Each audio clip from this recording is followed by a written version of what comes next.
Hello and welcome to Chabot News for May 11th. I'm Angelina Trejo, and in today's news, a blind woman magically gets her sight back. Flo will tell us more about DJ Snake's phenomenal performance in San Francisco, and Victor will talk about Steph Curry winning another MVP award. All that and more on Chabot College News.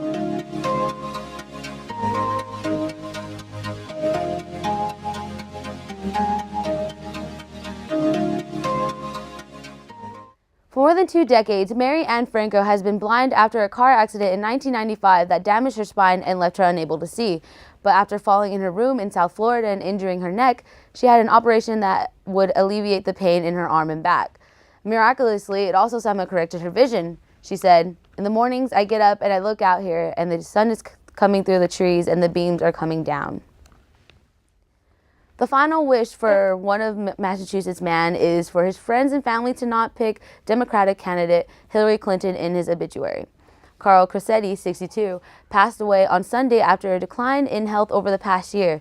His obituary read, "Carl requests in lieu of flowers that people elect not to vote for Hillary Clinton in the presidential election in November." It also said, "His input, humor, and outlook on life was always interesting and provided a unique perspective on life." A 9-year-old grandmother sure knows how to have a soaring good birthday when Ohio resident Beth Long was asked what she wanted to do for her birthday. Her granddaughter Brianna Gordon told InsideEdition.com that she only had one suggestion. "I think I want to go skydiving. What else would you do when you're 90? Beth gathered her entire family with sons and grandchildren arriving from California, Wyoming, and Colorado for a day at the Skydown Skydiving in Idaho, which is located 30 minutes from her retirement community. Gordon said that Beth didn't allow anyone who was physically can to be excused from the trip. Moving on to today's beautiful weather, here's our own May with a report. Thank you, Angelina. It's looking beautiful outside today here in Hayward. It's going to be a sunny one with highs near 76 degrees, west winds from 5 to 8 miles per hour. Tonight will be mostly clear with lows around 56 degrees, west winds from 5 to 10 miles per hour becoming lighter through the southwest this evening. As for the rest of the week, the mornings will start out partly cloudy with highs near the 70s and lows in the 50s. Looks like Friday will be the only chilly day with low-breaking clouds as we cool off into the weekend, expecting no rain. Thanks again, Angelina. This is May updating you with this week's weather. A former employee at a local McDonald's restaurant recently had an altercation with a customer. It was the worker's last day, and according to the store manager, he was indubitably out of pocket. The 20-year-old employee was working at the drive-thru last Saturday and encountered a rude female customer. She argued about the price being too high, and the worker responded, "Then get a job, you ratchet." The two people were yelling back and forth until the employee threw an entire box of sweet and sour sauce in the customer's car. The cops eventually arrived, and when the customer's car was filled with chicken nugget sauce, when the employee walked out saying, "Mamba out." The parents of a 3-month-old baby in China are seeking help for their son, who was born with 31 fingers and toes. The child's name is Hong Hong and was born with polydactylism, a congenital condition in which the individual has extra fingers and toes, but no thumbs on either hand. When the boy was born, he had 7 fingers on his right hand and 8 on his left, along with 8 toes on each of his feet. Hong Hong's father, Zhu Chenglin, said the family has visited multiple hospitals and learned that their son can be operated on between 6 months and 1 year of age, which could cure the abnormality. And with entertainment, here's Flo with some sad news about Harry Styles. Thanks, Angelina. Harry Styles, from that one band that only goes in a single direction, has reportedly cut off his luscious hair. The pop star has unfortunately trimmed his wonderful hair that all teenage girls and a certain Chabot College instructor have come to love. As a result of this debacle, Twitter became a breeding ground for memes and GIFs about Styles' recent groom check. Some fans even thought he had left the band with all the havoc happening on Twitter, along with some flashbacks to the time when that one other guy left the band. You know, the one nobody cares about. Anyways, rest in peace, Harry Styles' hair. Your hair will be indubitably missed. On April 30th, DJ Snake orchestrated an incredible show at San Francisco's Bill Graham Civic Auditorium. This was the dance music star's last stop for his Pardon My French tour across North America, which also included fellow Frenchmen Chami, Mercer, and Mala.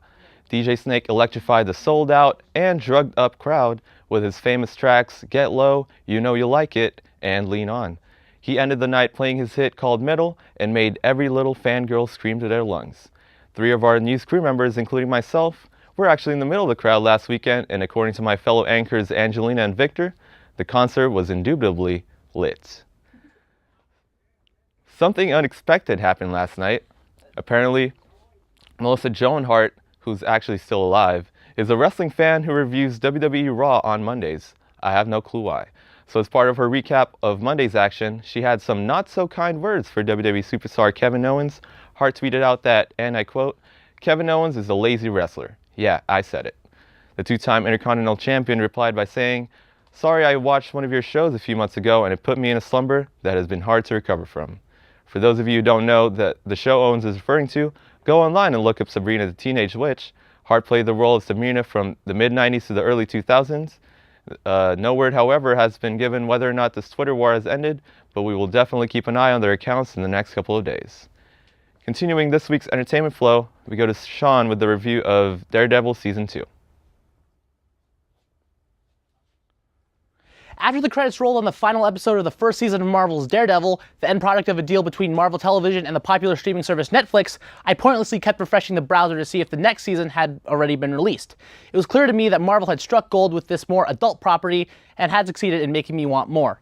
On March 18th, I got exactly that with Season 2 of Daredevil. Needless to say, I wasn't disappointed with what Marvel, ABC Studios, and Netflix gave to us. In this season, things are heating up for both Hell's Kitchen and Matt Murdock, aka Daredevil, played by Charlie Cox.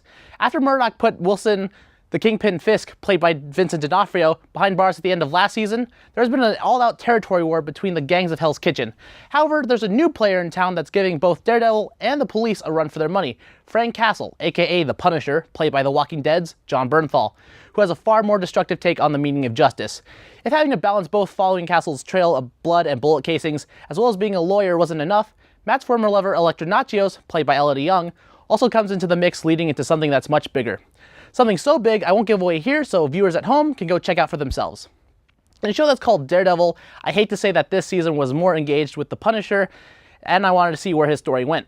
It's not that I was bored of The Man Without Fear or anything along those lines, but seeing the Punisher finally being done justice by a competent studio was just so relieving. I feel that with the amount of violence Netflix has given to show with no real censorship in place, without being gratuitous of course, allowed for this character trait to shine bright. The Punisher is a dark and ruthless character, and the showrunners and writers certainly seem to understand that. However, the violence isn't the only thing that the Punisher brings. He also brings a character study. Castle's past, which will be familiar to the avid comic reader, is spread out into bits throughout the season. But those who are being introduced to Castle for the first time will be on the edge of their seats as the show illustrates how Frank Castle earned the name The Punisher. Elodie Young's Elektra also plays a big part of the season's storyline. After a decade of not being in Matt Murdock's life, she suddenly appears with her own agenda involving Matt in mind. Young portrays Elektra with such elegance and such ferocity. Elektra's role in the show also acts as a window to Matt's past, as well as introducing some of the more mystic elements to the Marvel Cinematic Universe. Elektra is just badass.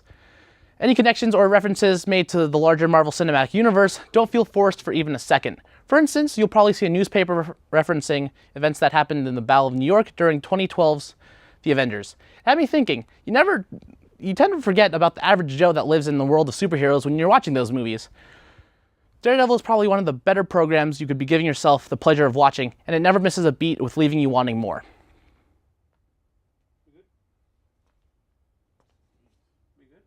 Thanks, Flo. According to reports, a white Range Rover worth about $100,000 was vandalized by a woman who was allegedly cheated on. The owner walked out of a luxury department store, Harrods, and he was not pleased at all and drove away in his newly decorated vehicle.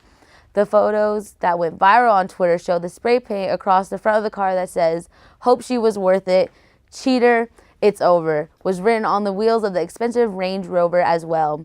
Moving on to sports, here's our very own Victor with the latest scoops on hoops. Thanks, Angelina.